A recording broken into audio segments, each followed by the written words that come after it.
Olá pessoal, sou sommelier Rodrigo Gibim, da Gustácio Vinho. É um prazer estar com vocês aqui mais uma vez, né? Hoje é sábado de manhã e para avaliação de mais um vinho. Hoje temos um negócio bem diferente, tá? Caravaggio Gingerina 2025. Então, Gingerina, né? É uma uva nativa da ilha de Malta, né? E confesso que eu estou surpreendido por ter a oportunidade primeiro de tomar um vinho de Malta, né? Porque não chega aqui no Brasil. Se você for para Malta, talvez seja difícil tomar lá também. E na Itália, que é o país mais próximo, também é bem difícil. Então vamos ver o que a uva Gingerina nos entrega, né? E se ela é boa ou não. Então aqui Malta fica ao sul da Sicília, né? É um país autônomo, né, para quem não sabe, e ela fica aqui próxima de Pantelleria. Ó. Pantelleria fica na esquerda ali da imagem. E Pantelleria é muito famosa pelos vinhos de sobremesa, né? Mas Malta não se caracteriza por vinhos de sobremesa. E vamos ver aqui, né, o que ela nos mostra. Né? Então tem algumas áreas viníferas, né? Mas não tem uma tradição muito grande, assim, atual, né? Mas historicamente a viticultura está lá há 7.000 anos, né? Trazida pelos fenícios que passavam por ali, era um entreposto comercial, né? Fazia parte do Império Fenício, e então a uva é cultivada ali há milênios, né? E o cultivo perdurou com os domínios romano e árabe também. O romano, como a gente sabe, que ele expandiu a cultura vitivinífera pelo seu império, e o árabe, por outro lado, ele regrediu, mas como o império era muito grande, né, estima-se que nas ilhas, principalmente, que era mais difícil de controlar, e isso aconteceu com os gregos também, a viticultura permaneceu porque não tinha um controle tão grande assim nessas regiões, né. A viticultura quase desaparece no século XIX com os ingleses, né, que priorizaram o algodão. Então as linhas eram arrancadas para produzir algodão.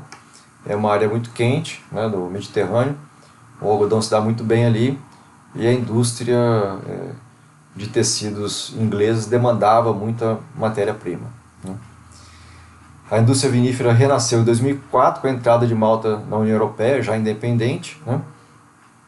E aí sim, vendo que lá é um terroir diferente, houve o renascimento, vamos dizer assim, da indústria vinífera. Né?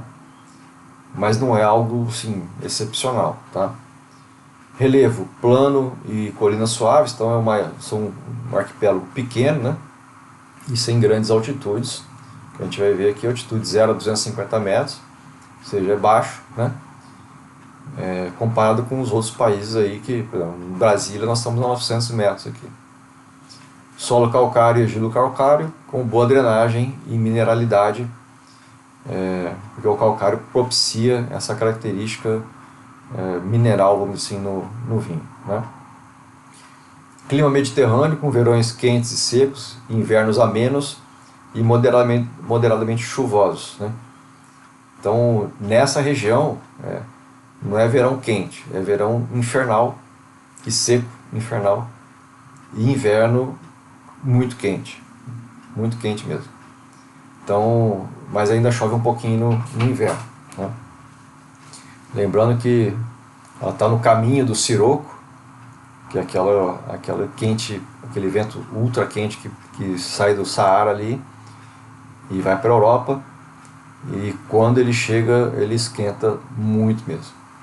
Pluviosidade 550 a 600 milímetros por ano, é um médio baixo, vamos dizer assim. Né? Aí tintos, tem essa uva nativa de Eleusa, né? E outras internacionais, Syrah, Merlot, Cabernet Sauvignon. Esse de Eleusa eu nunca provei, mas eu já fiquei curioso já para ver o que a uva nos mostra. Né? E o branco, o Girgentina, né? Que é nativa também, e o Chardonnay Vermentino, vindo da Itália, né? e o Sauvignon Blanc. É a Argentina, vê que ela tem uma camada de leveduras ali em volta, que deixa ela meio esbranquiçada, né? Interessante. Então, origem de malta mesmo, nativa, amarelo palha claro, com reflexos esverdeados. Aí frutas frescas, maçã verde e pera, notas cítricas de limão e flores do campo. Agora a gente vai ver se isso a gente encontra no vinho. Corpo leve a médio, né? Acidez média, álcool baixo, né? Então, por isso que o corpo já vai de leve a médio, porque quando tem bastante álcool ele fica mais pesado na boca. E final limpo e refrescante, né? Então não vou esperar um final assim tão longo, mas vamos ver o que ele nos mostra. Produtor Marsovan, né? 13% de álcool.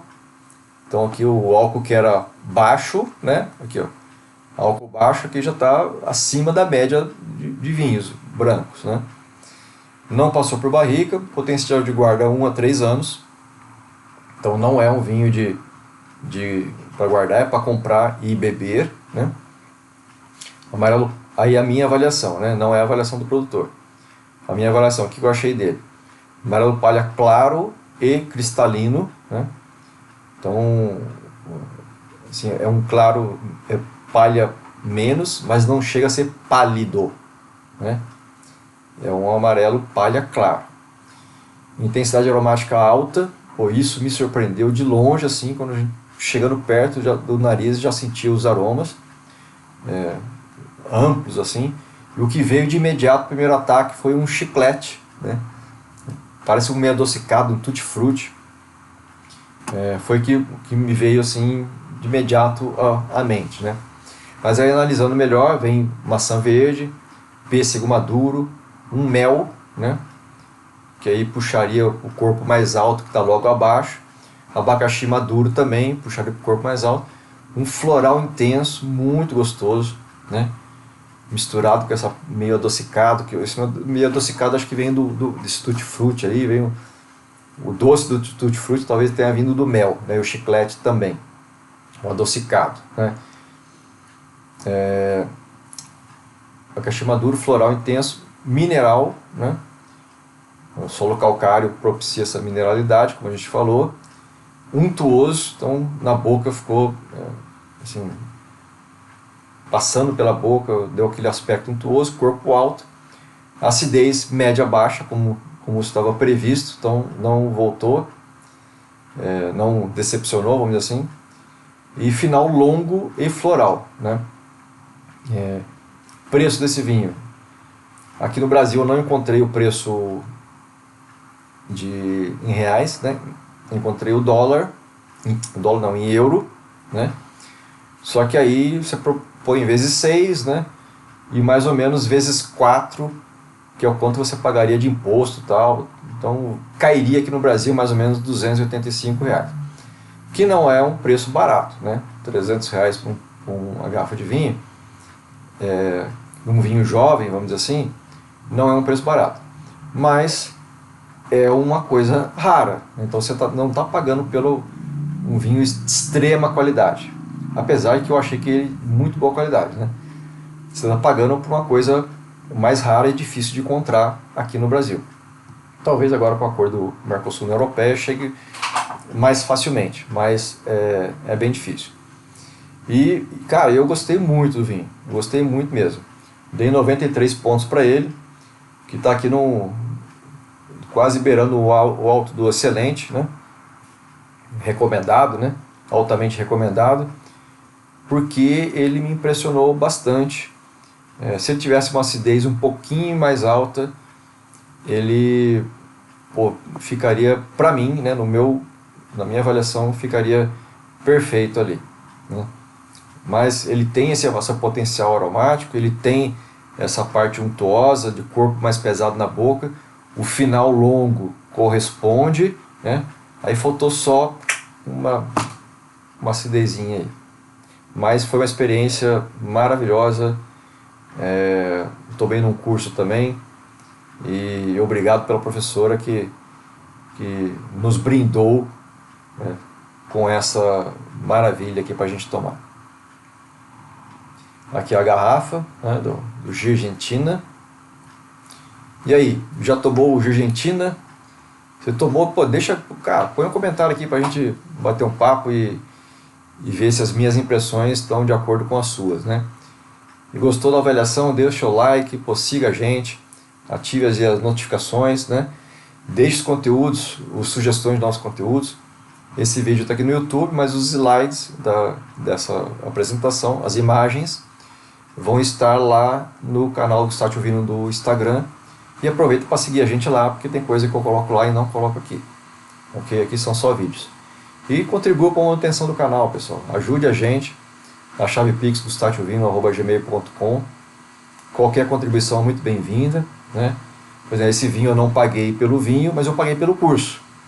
Então, a gente investe, a gente procura se qualificar sempre para trazer coisas diferentes para vocês e coisas com qualidade, o que é mais importante. Um grande abraço a todos, saúde. A gente se encontra na próxima degustação ou em alguma aula específica aqui, num tema específico do nosso próprio canal. Até mais.